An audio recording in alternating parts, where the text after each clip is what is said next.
আমাদের এলাকার কিছু জুয়া সাট্টা জুয়ারি আছে, যারা এলাকার পরিবেশ নষ্ট করছে, সেই সব কথা আমাদের কলেজের ছাত্রছাত্রীদের পরিবাররা আমাদেরকে জানায়। সেই জানার পরে আমরা সেই সকল জুয়ারি ও পরিবেশ নষ্টকর ব্যক্তিদের কাছে জানতে চাই যে এইগুলো কেন করছে, এবং বারণ করি। বারণ করার পরে বা প্রতিবাদ করার পরে কিছু দুষ্কৃতী, আমি 8 তারিখ সকালবেলা বাজার করতে যাওয়ার সময় তারা, আমি একা থাকাকালীন আনমনা পেছন দিক থেকে এসে মারধর করে।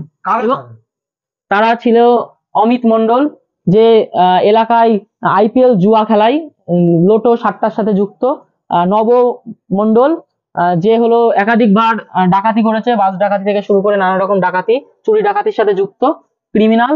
এই সকল ব্যক্তিরা আমার উপরে এসে সকালবেলা একা থাকাকালীন মারধর করে, এবং পরবর্তীতে আমি শক্তিনগর জেলা হসপিটালে ভর্তি হই, এবং পুলিশ তাদেরকে অ্যারেস্ট করা সত্ত্বেও আমাদের এলাকার যুবর সভাপতি, নদিয়া জেলা যুবর সভাপতি সুশান্ত মন্ডল, সে টাকা পয়সার বিনিময়ে ও সেই সকল জুয়ারিদের সমর্থন করে থানার ক্ষমতার হস্তক্ষেপ করে তাদেরকে ছাড়িয়ে নিয়ে আসে। সুশান্ত মন্ডল তৃণমূল যুব কংগ্রেসের নদিয়া জেলা উত্তরের সভাপতি। তার দৌলতে, তার সমর্থনে এইসব এলাকায় আইপিএল ও জুয়ার ব্যবসাগুলো চলছে। আমরা তার প্রতিবাদ করার কারণে সে তার এই জুয়ার যে অমিত মন্ডলকে সমর্থন করে এবং থানার থেকে ছাড়িয়ে নিয়ে আসে। পুলিশের ভূমিকা কি? পুলিশ তারা প্রথমেই সঠিকভাবে কাজ করার চেষ্টা করেছিল এবং অমিত মন্ডলকে অ্যারেস্টও করেছিল, কিন্তু এই সকল যুবর নদিয়া জেলা উত্তর সভাপতি সে পুলিশের ক্ষমতার হস্তক্ষেপ করে এবং টাকা পয়সার বিনিময়ে তাকে থানা থেকে ছাড়িয়ে নিয়ে আসে। এখন কি চাই? এখন আমরা দলের সকল ছাত্র সংগঠন, আসাননগর এমএমটি কলেজ তৃণমূল ছাত্র পরিষদ ও কৃষ্ণনগর উত্তর ব্লক 1 তৃণমূল ছাত্র পরিষদ, আমরা পশ্চিমবঙ্গ সরকারের মন্ত্রী মাননীয় শ্রী উজ্জ্বল বিশ্বাস মহাশয়ের কাছে এসে জানাই, এবং আমরা সকলে সিদ্ধান্ত নিই, যদি এলাকায় এরকম জুয়া ও লোটোর ব্যবসা চলে এবং এই নদিয়া জেলা উত্তর যুব সভাপতি যদি এদেরকে মদত দেয়, তবে আমরা আগামী দিনে আরো বড় আন্দোলনে নামবো। এবং আজকে রেজিগনেশন দেওয়ার জন্য আমরা এসেছিলাম, কিন্তু আমাদের মাননীয় মন্ত্রী মহাশয় আমাদের রেজিগনেশন অ্যাকসেপ্ট করেননি। তোমার নাম? আমার নাম পার্থ বিশ্বাস, আমি কৃষ্ণনগর উত্তর ব্লক 1 তৃণমূল ছাত্র পরিষদের সভাপতি। এই ব্লকের কৃষ্ণনগর ব্লক 1 এর উত্তরে যে ছাত্রের সভাপতি পার্থ বিশ্বাসকে একদিন আগে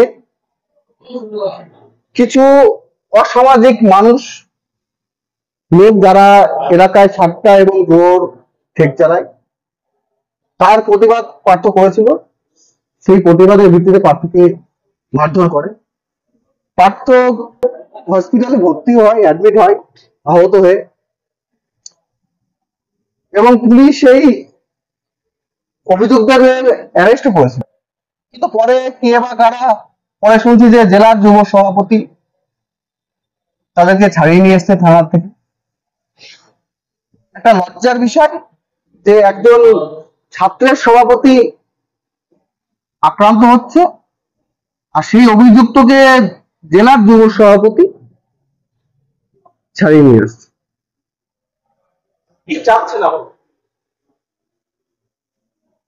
এই নিয়ম তো চলতে পারে না। ছাত্র মার খাবে, ছাত্রকে যারা মারবে যুব তাদেরকে ছাড়িয়ে নিয়ে আসবে, এই নিয়ম তো চলতে পারে না। এই নিয়ম থেকে আমরা অবসর চাইছি, এই নিয়ম আমরা থেকে অবসর চাইছি। আপনার নাম? আমার নাম কৃষ্ণ মন্ডল, আমি দায়িত্বে ছিলাম। বিগত দিনে 9 বছর ছাত্রের সভাপতি ছিলাম, 3 বছর যুব সভাপতি ছিলাম। কারণ যদি এরকম কোনো ঘটনা ঘটে তাহলে আমাদের দল একটা সুশৃঙ্খল দল, সে দলের মধ্যে আলোচনা হবে। তো দলের বাইরে এইভাবে সাংবাদিককে ডেকে প্রেস করে যে এটা হয়েছে সেটা হয়েছে, এটা কাম্য নয়। যদি দলের মধ্যে কিছু হয়ে থাকে সেটা দলের মধ্যে হওয়াই ভালো। দলের মধ্যে আমাদের দল গঠনতন্ত্র দল, দলের মধ্যে আলোচনা হচ্ছে, এইভাবে প্রেস করা আমার মনে হয় না ঠিক। তো আমার এখানে কোশ্চেন যে আদৌ তারা দলটা করে কিনা, দলের মধ্যে থেকে দলকে বদনাম করা এইভাবে ওপেন ফোরামে, এটা ঠিক নয়। তো আর যেটা ঘটনা সেটা শুনছি, যেটা আপনারা বলছেন যে একটা ঘটনা ঘটেছে, তাই যদি থাকে সেক্ষেত্রে পুলিশ আছে, প্রশাসন আছে, যেটা তাদের মতো ভালো লেগেছে সেই মতো করেছে। কখনো আমরা তৃণমূল কংগ্রেস আমরা কখনো পুলিশকে প্রভাবিত করি না। পুলিশ যেটা ভালো বোঝে সেটাই করে, যেটা অন্যায় অন্যায়, ন্যায় ন্যায়, আইনটা সবার ক্ষেত্রে প্রযোজ্য, এটা আমার বলার আর কিছু না। তারা তো বলছে যে আপনি পুলিশকে প্রভাব খাটিয়ে আসামিদের ছাড়িয়ে।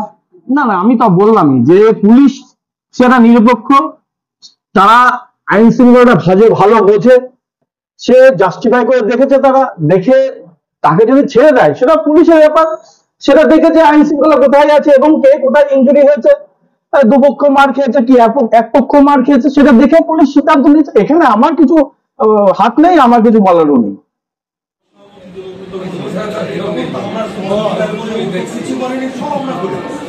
সংগঠন মঞ্চ করে দিয়েছে উনি বক্তব্য, কোনো হেডেক